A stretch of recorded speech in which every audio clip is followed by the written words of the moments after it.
اعوذ باللہ من الشیطان الرجیم بسم اللہ الرحمن الرحیم السلام علیکم ورحمۃ اللہ وبرکاتہ۔ قرآن مجید کے آداب۔ نمبر 1، اخلاص، اللہ کی رضا مقصود ہو۔ بہترین عبادت ہے سمجھنا، قرآن مجید کو سیکھنا بہترین عبادت ہے، ذکر و دعا سے بہتر ہے، اس لیے اس عبادت میں اخلاص بہت ضروری ہے۔ نمبر 2، طہارت، بغیر وضو کے ہاتھ میں لینا جائز نہیں ہے۔ قرآن مجید کی آیت اور ایک حدیث سے ثابت ہے، آپ صلی اللہ علیہ وآلہ وسلم نے ایک صحابی کو لکھا تھا کہ قرآن پاک کو طہارت والے ہاتھ میں لے۔ لباس کی طہارت، بدن بدبودار نہ ہو۔ معلم اور شاگرد دونوں کا ادب ہے لباس صاف پہنے، عطر، خوشبو وغیرہ لگائے، اس کا اثر دل پر ہوتا ہے، قرآن کا اثر دل تک پہنچتا ہے۔ خشوع، اکرمہ رضی اللہ تعالی عنہ جب قرآن مجید اٹھاتے تو چومتے اور کہتے یہ اللہ کا منشور ہے، پھر پڑھتے، بلا ضرورت ادھر ادھر نہ دیکھے، یہ بھی ادب ہے، اس کی وجہ سے بات کا اثر زائل ہو جاتا ہے۔ فضول باتوں سے اجتناب، یہ ادب کی خلاف ہے، اگر باتیں کی تو اعوذ باللہ کہنا ہوگا، کیونکہ تلاوت منقطع ہوا، مخلوق کی طرف توجہ ہوئی، اس بڑے خالق کو چھوڑ کر تم نے توجہ دی ادنا مخلوق کو۔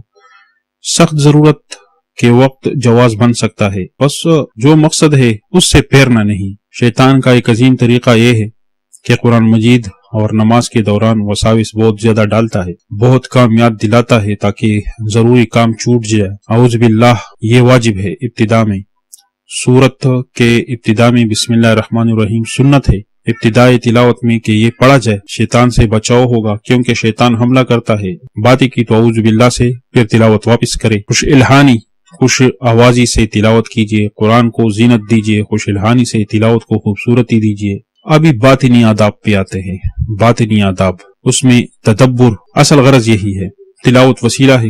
کتاب انزلناہ الیک مبارکا لیدبروا آیاتہ افلا یتدبرون القرآن ام علی قلوب اقفالها فلا يتدبرون القرآن ولو كان من عند غیر اللہ لوجدوا اختلافا کثیرا۔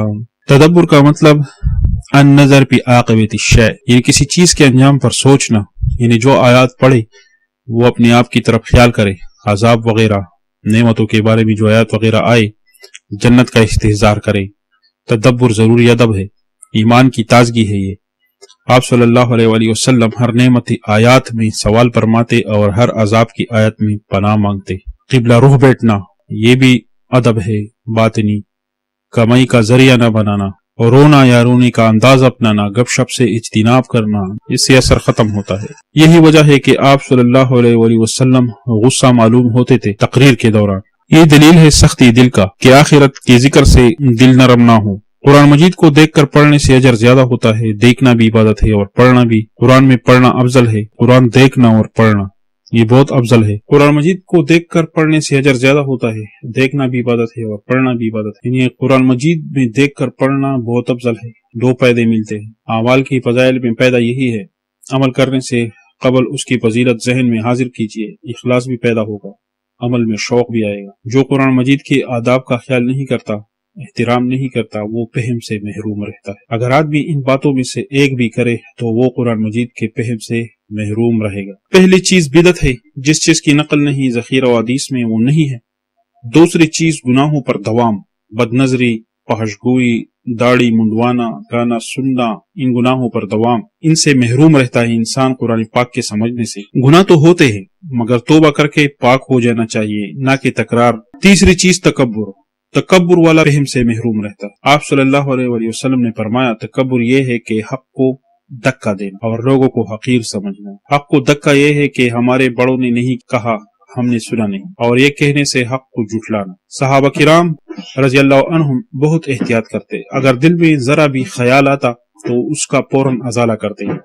حضرت عمر رضی اللہ تعالی عنہ ممبر پر چڑھ کر اپنی برائی کرنے لگے کہ میری حیثیت کیا ہے۔ صحابہ کے پوچھنے پر فرمایا کہ یہ آپ کیوں اس طرح کرتے ہیں؟ تو فرمایا کہ میرے دل میں یہ خیال آیا تھا کہ میں امیر المومنین ہوں، گدے پر سواری، کسی ادنا انسان کی دعوت قبول کر، بکرے وغیرہ کو دونا، خود دونا، سلام میں پہل کرنا، اس سے غرور مٹتا ہے، قبر اندر آتا ہے مگر اس کا پتہ نہیں لگتا۔ چوتھی چیز خواہشات زندگی، پانچویں چیز حب دنیا، اللہ تعالیٰ کی امر مال کی وجہ سے نہیں